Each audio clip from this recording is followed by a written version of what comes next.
Ayan, kasi ako na nga, isip mo parang Oh, what my man is trying to say is, he asked him where your car been. Mountain Yung ba ibig mo sabihin na hang out? Hindi. O anong bagay sa akin? Magutos. Yun naman pala eh. Sige na, linisin mo na.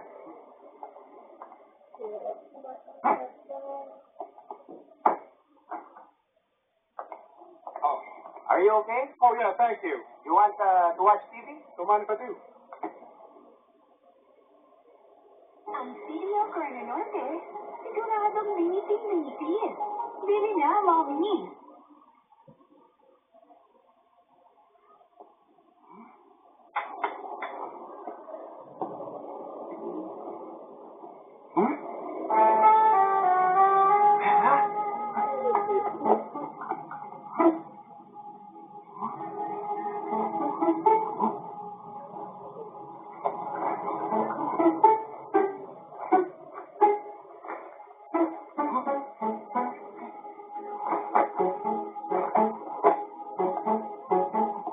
Ako ang bahala sa kotse mo. Linisin mo mabuti, ha? No problem. Okay. Kadyo. Oo. Bakit? Ano ba yan? Ah! Quiet! What's going on? Nothing. Don't you know I'm sleeping? Why'd you fool quick? Dragon! Eh, sorry ko na kayo. Dragon! Ako ba? Pera na nga yan, susuli mo pa. Yung ba alam yan ang pinakamahalagang bagay sa buong mundo? Sabi ng lolo ko, pag hindi wag akinin. More or less, mga 3 araw kami sa hideout. Pinsa? May witness po na nagsabi na yung 10 million ransom money nyo ay hindi napunta sa sindikato. Totoo mo ba yun? Ganun na nga yung nangyari. Ayon sa mga responding ko dito, nang mabaril ang kidnapper na may hawak ng maleta ng pera, naihagis na ito at bumaksak sa isang pickup at hindi na nila nasundan.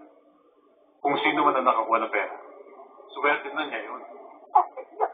Ang importante, naibalik sa akin ang aking mga anak. Oo. Nakita mo?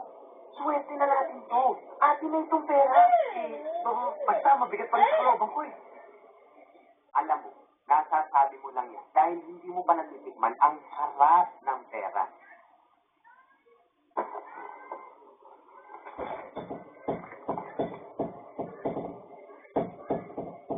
Sarap.